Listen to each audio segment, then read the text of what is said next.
అబ్బర బిడ్డ చూసిండ్రా అనుల్లా బాయిల ఏమేమున్నాయో. పులి, దాని పక్క పొంటే అడవి పంది, పక్క పొంటే పంది రూపంలో ఫుల్ మీల్స్ కండ్ల ముంగటున్నా పులి దాన్ని ఏమనలేదు.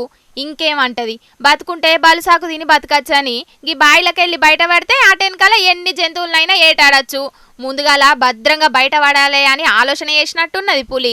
మధ్యప్రదేశ్ రాష్ట్రం పిపారియా అనే ఊరి పక్క పొంటున్న అడవిలా గీ అడవి పందిని ఏటాడుకుంటూ వచ్చిందట గీ పులి. ఇక ఆ పులి నుంచి ఎట్లనన్నా తప్పించుకోవాలి అని అడవి పంది ఇలా ఎట్లయినా పంది మీద పంజా ఇస్రాల్సిందే అని పులి రెండు రన్నింగ్ పోటీ పెట్టుకున్నట్టే ఊరికి ఆఖరుకు చూసుకోకుండా గీ బాయిల పడ్డాయి అన్నట్టు. ఇక పొద్దుగాలనే బాయిలకెళ్ళేదో సప్పుడొచ్చే వరకు పొలాల కాడికి పోయిన రైతన్నలు కొందరు అచ్చి చూసే వరకు ఇంకేమున్నది, పులి పంది మునిగిపోకుండా బాయిలున్న సలాకలను పట్టుకొని ఓర్లుతున్నాయట.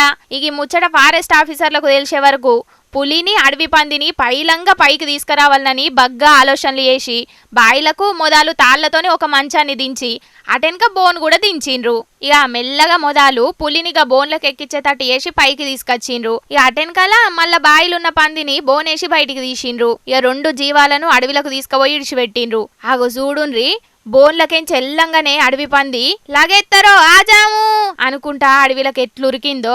అవు మరి బాయిల వడుడే కాక రాత్రంతా పులితోని సావసం చేసింది. గిట్లా బతికి బయట పడతా అని అనుకున్నదో లేదో పాపం పంది. మొత్తానికి రెండు జీవాలకు మంచిగా కిస్మత్ ఉన్నది కాబట్టే బాయిల పడ్డ బతికి బయట పడ్డాయి.